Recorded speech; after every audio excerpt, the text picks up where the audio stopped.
All Okay, right. welcome to Myth and Monsters, episode 15.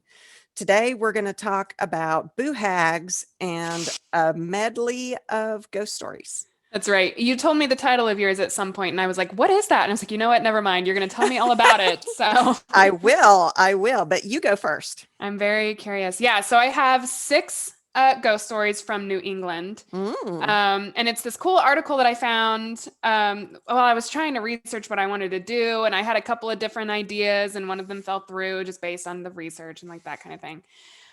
This article I found is on New England inns and resorts, which just cracks me up because it's like, oh, come stay at our inns and also go get haunted. You know? hey, some people want to do that. I mean, that's fair. You're one of those people, I I think. would. I would go do Yeah. that. It's haunted. Yeah. I'm in. Yeah. So Yeah. these are just like six short little ghost stories that I found. And I think there's probably a lot more to them, like a lot more history and that kind of thing. But I was really interested in just giving an anthology kind of these little ghost Okay, stories. cool. So this first one I have is a Massachusetts ghost story called The Benevolent Spirit of Mrs. Woodman. So Okay. in the early 2000s, a family renovated a Victorian home in Newton, Massachusetts. And after finally moving in, it wasn't long before their 5-year-old daughter named Julielle began telling them stories about her friend Mrs. Woodman, who lived on the third floor and wore long dresses. So I feel like, you always hear stories about kids like, oh, my friend blah, who like lived here when they were alive. Yeah. So like one of those. Um, she also levitated slightly off the floor. So Oh, there's okay. Mrs. Woodman, was a levitator. I don't casual. Light on her feet. Yeah, exactly. So the family was skeptical at first. I feel like if some little kid was like, well, my imaginary friend, blah, I'd obviously be like, okay, your imaginary friend. Mm-hmm. But their daughter was like super insistent that Mrs. Woodman was real. So they did a little bit of research on the house, and a Mr. and Mrs. Woodman lived in that home in the late 19th century. See, that's freaky because that little kid was not old Yeah, enough to go and do research, right. to find that out. So there is no way that kid would know that. Exactly. Oh my Exactly. God. Okay. So the Woodmans had 7 children, as did Julielle's floating friend. So those details line up. And all of the other details provided by Julielle about Mrs. Woodman matched public records exactly. Wow. Yeah. So although the visitations from Mrs. Woodman herself ended 5 years after they started, apparently they still have some issues with electrical outs. They still have some mischief every now and then that is a bit unexplainable that they think is caused by Mrs. So Woodman. the kid was 5. And Yeah. so 5 years later, the kid was 10, which is, growing up. So I wonder if that has something to do with her not being able to see You know, Mrs. Woodman. maybe so, because I feel like, it's always a thing where it's like, oh, well, if you're a kid, you can see these things. But as soon as you stop believing in them, they go away or whatever. Yeah. But very Interesting. interesting that it's like it matches all the public records. So this next one is called Haunted Vermont, an unrequited love at Emily's Bridge. Okay. So there is some mysterious and conflicting reports that shroud the story of this girl's death. Her name was Emily, and it happened at the Goldbrook covered bridge in Stowe, Vermont. I feel like there are lots of haunted stories with covered bridges. Absolutely. Which, I wonder why. I don't know. Yeah. Weird.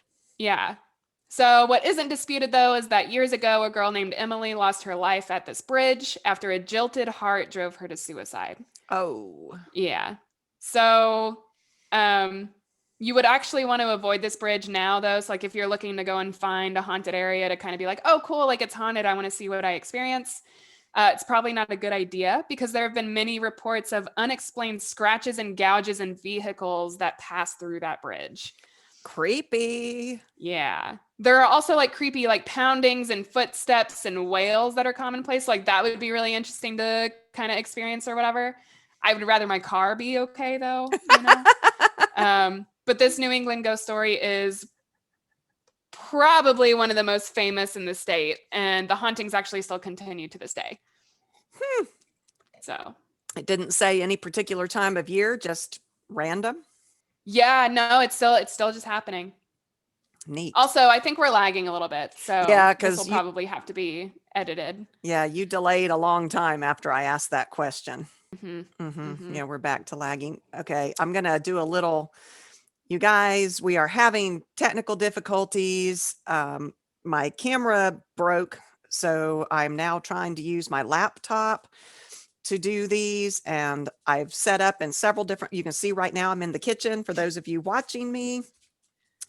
I tried it out on the deck. I've tried it everywhere, and we're having issues. So please forgive us. And I'm going to try to edit it so that it doesn't affect your listening uh, pleasure.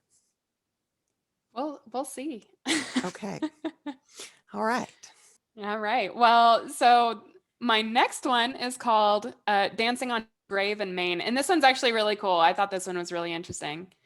So Colonel Jonathan Buck was one of the founders of Bucksport, Maine, called Buckstown back in the day, apparently. And there are various iterations of this New England ghost story, but the tale goes, something like this. Buck became convinced that a young woman in the town was a witch, and some accounts say that she was his mistress or whatever. So, take that as you will. Good But she was choice. sentenced to her death. So her very last words to the colonel were a vicious, right. So her very last words to the colonel were a vicious curse. She swore that she would dance on his grave for all eternity.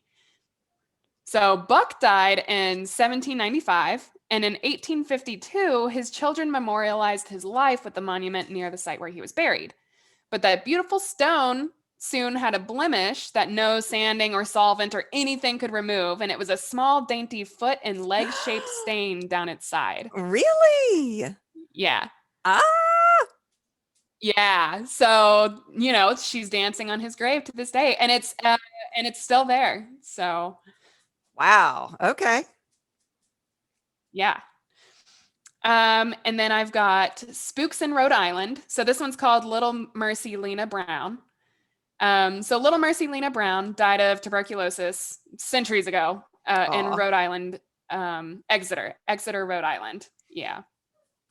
And so tuberculosis swept across New England during the 18th and 19th centuries, instilling the deep fear and superstition that comes along with like mass deaths from disease and that kind of thing back in those days. And it became common belief that the spirits of loved ones lost to the illness would return, infecting other poor souls. So to protect against this, Mercy's father exhumed her body and cremated some of her remains before burying her again. Some of her remains? Ever since that day, there have been reports of Little Mercy wandering through the village and strange lights in the graveyard and many other odd phenomena, which it doesn't expand on. So I'm kind of curious about that. But giving rise to another classic New England ghost story. So there is like a kind of beautiful element to this tale as well, though. So often terminally ill patients will see Little Mercy. And so she's seen as like the shepherd of the terminally ill and will help them into the afterlife. Aw, I like that. Yeah. Yeah. So it's got at least a little bit of a lighter side. I just wonder why. And then I have why her dad burn. We're lagging.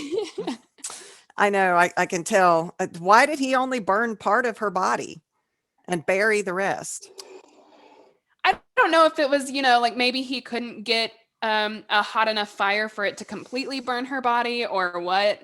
Okay. I'm not sure. I feel like that would probably be in the details of like the whole story, which like all of these are so interesting. Like they're interesting enough that I will probably go and figure out like the entire history of them. So the next one I have is A Curse in Connecticut, the village of Dudleytown. And this one like rings a bell and I don't know why. I feel like I've heard of this one before.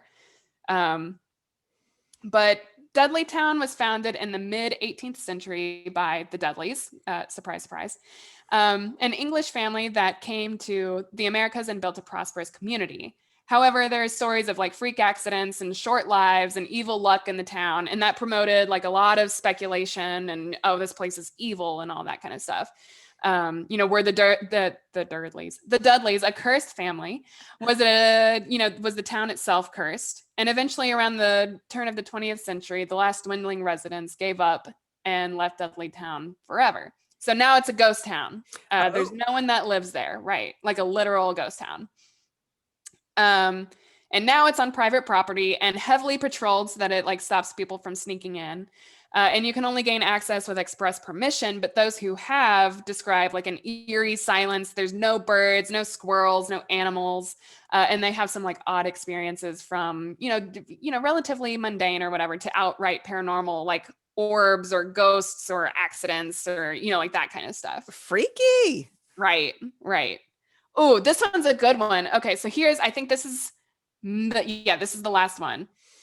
So this one is in New Hampshire, and it's called Faces in the Windows. And it just sounds, yeah, that face right there, exactly.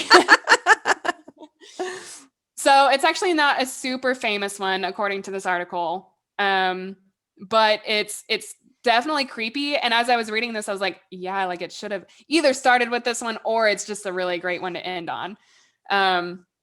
So it tells of an Appalachian Mountain Club crew member who headed up the slopes of Mount Washington in the spring to prepare one of his mountain huts for hikers and backpackers. With directions to radio his friends when he made it safely to the hut, the man headed up the mountain, but he never radioed back to camp. So when his friends still hadn't heard anything by the next morning, they headed up the slope themselves to go and check on him. When they reached the cabin, they found all of the windows still boarded up, and after minutes of searching and calling his name, they found their friend cowering in a cabinet under the sink, and he had an axe clutched in his fists. Oh my God. So it was only later, as he recovered in the hospital, that the man revealed his terrifying story.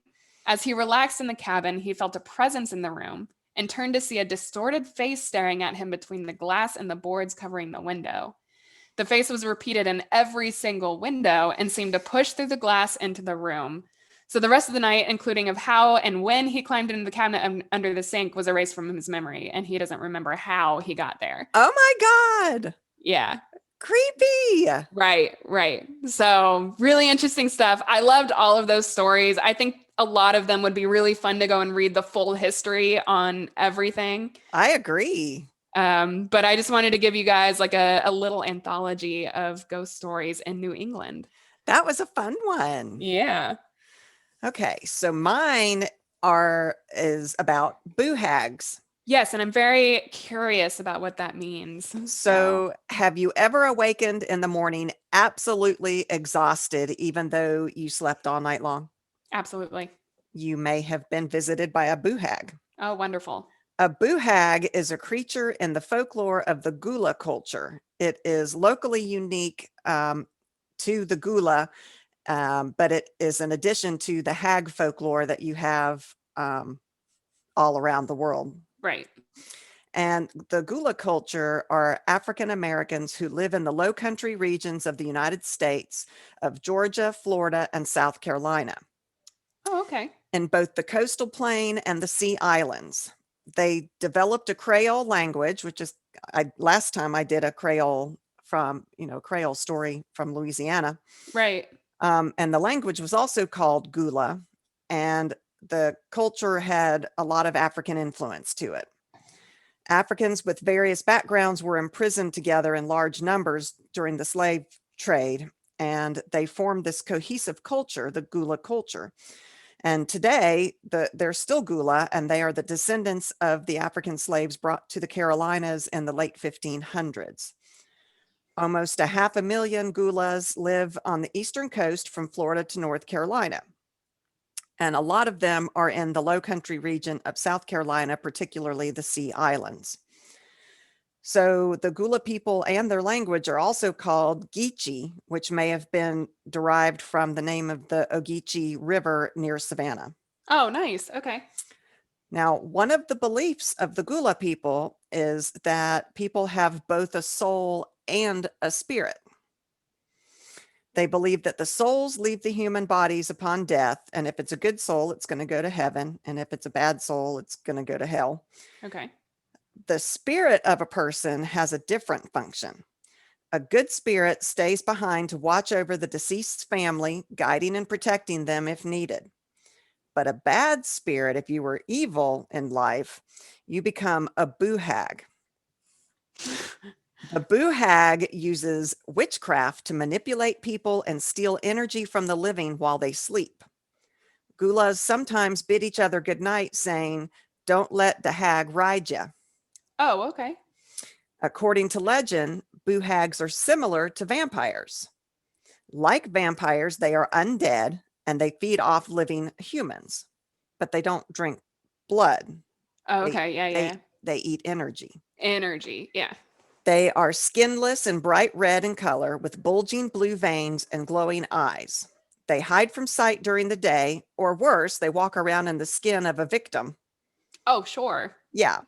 Sometimes it is depicted with flowing white hair that, that white hair after a body dies and the hair continues to grow after death and the fingernails continue to grow.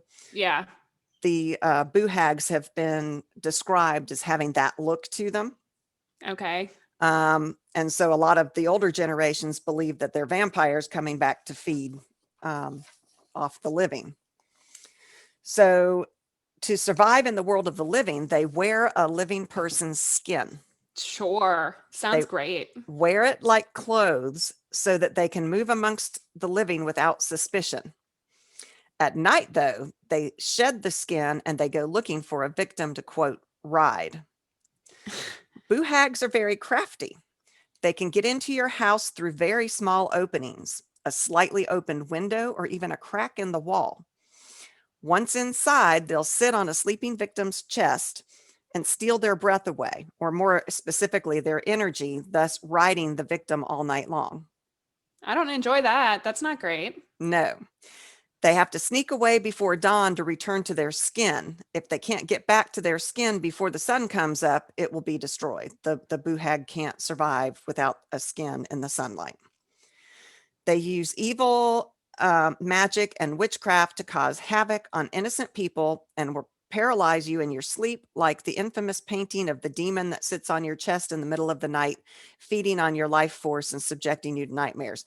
Now, we've seen Charmed episodes and that kind of thing with the creature that sits on the chest and sucks the breath out of you. Yep. I think that those are all hags from the hag culture.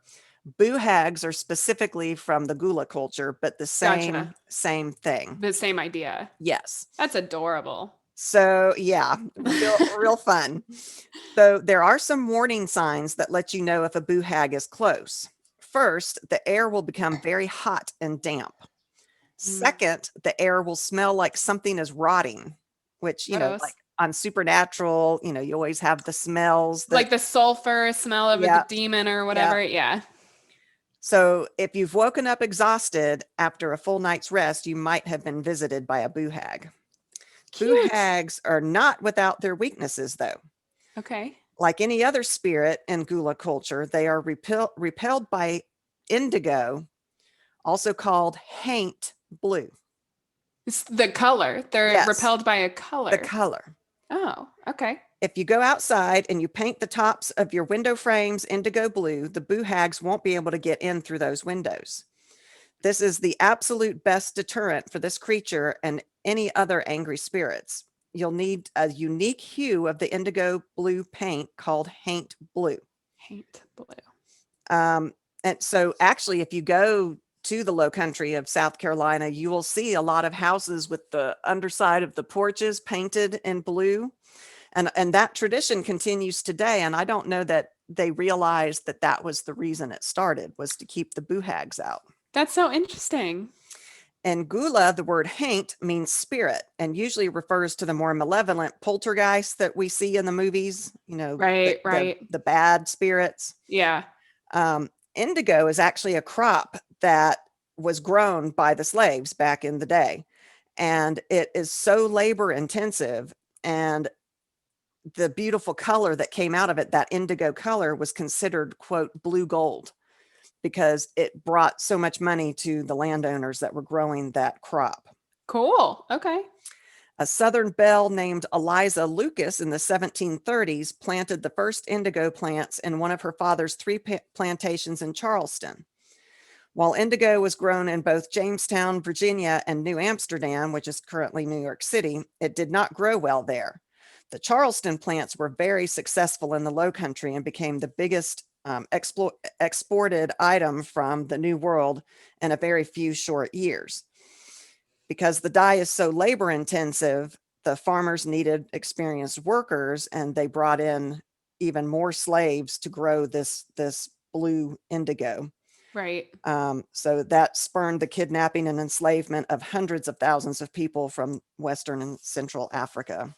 Right. Blue is a sacred color to the Gullah Geechee, and it was most helpful in warding off evil spirits. Blue bottles, the glass dyed with indigo, would be placed on the ends of tree branches or sticks to create bottle trees. What might seem like a cute garden decoration to anybody else walking by was actually a deterrent for spirits. Neat. The spirits slip into the bottles, but then they can't escape because the color, they can't tell what's the top because it's the same color as the sky. So Nice. they're stuck in these bottles. So ringing or whistling from one of these bottles means that a ghost is caught inside. Adorable. Wonderful. The color causes confusion as the ghost thinks that they might have stumbled into a body of water, which they can't cross, Right. or stepped out into the open sky, which would sweep them away and away from their skin so that they would be burned in the sun. Hmm. So it was a cheap and relatively easy way to keep the spirits that were out for blood, bodies, and death. Fair. Yeah. It's an actual color. Hank blue is an actual color that you can find at your local hardware store. Probably you can find it at Home Depot. Neat. And it's common to see this color painted on the porches, like I said, and new construction without anyone even knowing the story behind that hue. Interesting. A lot of decorators will say, oh, blue is such a calming color. It makes the space feel clean and airy. Well, there's a Right. reason for that. It's keeping those evil spirits away. Neat. All right. All right. Salt, too, is a good boo hag repellent. Well, we know salt repels like demons and like all that kind of stuff, so that makes Yeah, sense. it does make sense. A salted hag, if you throw salt on the hag, they won't be able to go back into their skin because it dries out the skin.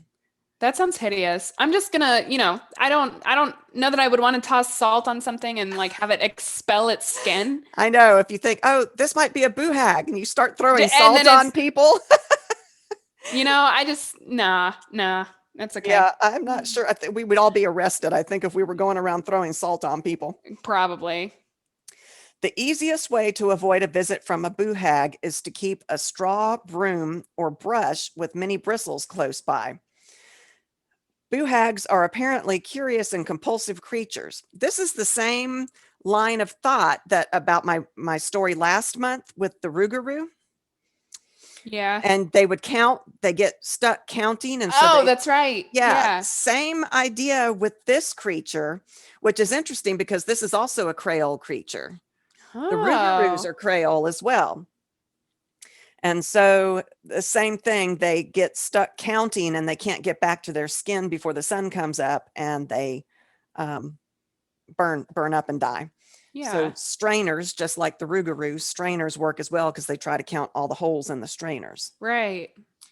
If you wake up and discover a boo hag on your chest, it is best not to fight it. No, but I don't want it there. If you fight it, a boo hag might steal your skin. Well, I would like to keep my skin. So, have you been exhausted lately? Tonight, when you go to bed, make sure to hang a strainer on your bedroom doorknob, leave a straw broom in the corner of your room, and maybe you should put a salt shaker on your bedside table just in case. Listen, I think doing these monthly myths and monsters is great. I think I'm going to end up as a hoarder because I need all these things to keep myself from losing my skin. And I came up with two actual stories. Oh, I mean, this is tied to the sleep paralysis. right. They sit on your chest. They breathe. They take your energy. Yes. Not always. But anyway, that's a different story. Maybe one of us can cover that anyway. But yes. So this person said they were 19 when they first experienced sleep paralysis, and it took the form of a man lying on top of them, which, since boo hags are just the spirits of people, of course they're men and women. Right. And it was so heavy, it was hard. This is from this person's point. They're talking in the first person. Right. It was so heavy, it was hard for me to breathe. I had been dreaming and became aware of a man approaching me to my left. He was trying to get my attention from the corner of my eyes. You know how things are in dreams where you can tell without looking at them directly. I could make out that he was a bit shorter than me and unshaven with lank blonde hair that fell to his shoulders. When I ignored him, he came and stood very close by. But when I turned and looked at him, the minute I saw him, I woke up. And by which I mean I seemed to wake up, but he was still there. He was heavy. I tried to shift my arms, but they were pinned to my sides, and I could smell him, which was the worst of it. A bitter combination of feeling a rough jaw against the skin of my neck and the terror of being unable to breathe. I choked. He smelled like sweat and something else, something ugly. Over his shoulder, I could see the objects of the furniture in my room, all regular and known and ordinary. I think I knew I was dreaming because I remember something turning in my mind, like something was trying to rouse me. Something was forcing me upwards into consciousness like a swimmer through currents. Wrenched into wakefulness, the man vanished. The pressure left my chest, and my room was the same as it always had been. I was shaking and terrified and confused. I've read about sleep paralysis, and thank God we don't believe in demons, but trying to move and finding myself unable to had left me feeling exhausted and also intensely vulnerable. It took me a long time to get to sleep that night. Wow. And I've got another story, but I don't know with my coughing if that's a good idea. I'll try because it's kind of cool. Yeah. For nights at 3 a.m., this guy's wife had been having sleep paralysis. They had gone to the doctor, and that's what the doctor said it was, that it was just some form of sleep paralysis. And Right, right. so this went on for time for some time, and it became clear that something more was going on. The dog had been getting him up every night around 3 o'clock a.m. to go outside. It's always 3 a.m. I It's know. always 3 a.m. Yeah. Which is the witching hour, I believe. Yeah, but like, is it like the witching? Like, does the witch, does it move time zones? You know what I'm saying? Because it's like 3 a.m. here is not 3 a.m., over in Maybe it has California. something to do with the moon and the time in that time zone. I don't know. Maybe. So it was a little after 3 a.m. on this night, and this is now in first person. And I was awoken by our little dog, the one that slept on the bed with us. She had literally jumped on my chest and was trying to get my attention. It worked, and when she realized my eyes were open, she turned to face my wife's side of the bed and started growling. Her eyes were not on my wife, they were above her. I turned to see my wife obviously struggling. She looked like she was being held down, and her breath was shallow, like she couldn't get a full breath. I didn't know what to do, so I sat up and shouted at my wife to wake up. Just wake up. And then I shouted at whoever was in the room to just stop. Leave her alone. Go back to hell. My wife woke up and sat up coughing with big streams of tears running down her face. It's trying to kill me, she said. I didn't know what to do, so I took her downstairs and we both slept in the spare bedroom that night. The next day, we both called in sick to work, and for the longest time, we just sat there in the kitchen without speaking. Did it really happen? We ate and went, and both of us, they had put in a camera, I forgot to say, Oh, because okay. he thought there was something else going on. He had put up a camera. And so they went and looked at the footage from the camera, and what they saw terrified them. We fast forwarded to the first movement that was detected by the camera. It was me sitting up to take the dog out. When I left the room, the door slowly closed behind me. I did not close the door. Next, my wife starts to shake and move violently, obviously in distress. We could hear her making the weak cries. I think I skipped something that I had heard from the hall. Just then, part of the screen was blacked out, like someone was standing in front of the camera, blocking part of the camera's shot. Cute. Then the image cleared, and you could just make out the slightest impression on the bed, like someone or something small had sat down on it. No thanks. You could see the comforter and sheets move and shake, and then it appeared to be on my wife. She was really struggling in the footage now. Our little dog was at the corner of the bed growling in the direction of my wife, but was just as terrified as we were. I thought he took the dog out. Yeah, because in his anyway, this doesn't Yeah. really follow. Yeah. Okay. When I rushed through the door, there was a fast distortion on the recording, like something moving off the bed and out of the camera's view. I turned the volume up on the laptop as high as I could at this point, listening for the voice we had both heard.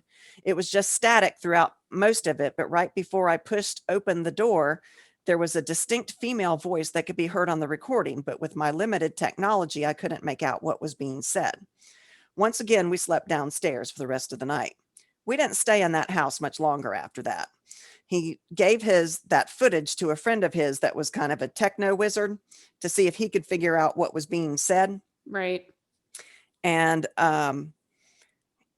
about a week after they moved, the friend reached out to him and asked him if he had if he was messing with him. And he's like, no, why? Because the sound that you could hear on the voice was a female voice that said, breathe, die. Well, okay. Well, first of all, those are opposites, I feel like, but Well, if it's a boo hag and they're trying to eat the breath, then oh, well, okay, fair enough. breathe it Fair. out, give it to me, and die. Ugh. So I feel like I messed up that story with the coughing that I got going on, but found it fascinating. Yeah, fascinating is one word for it. I feel like terrifying might be another, but Yeah. that's just me. That's just me. Yeah. Boo Cool hags. though, like very Yeah. interesting. And I didn't know that about the color blue, like on porches and stuff. I guess while we're podcasting, we're safe because we've got blue on our headphones. We do. So you know what? We're safe from boo hags. Woohoo! At least while we're talking, which At we least- do a lot. So We do. Well, thank you all for listening. We will do another Myth and Monsters at the end of June. yeah. See you guys at the end of June. Well, see you guys tomorrow, I guess. But Yeah, for our regular episodes. yeah. Thanks, All right. guys. Bye.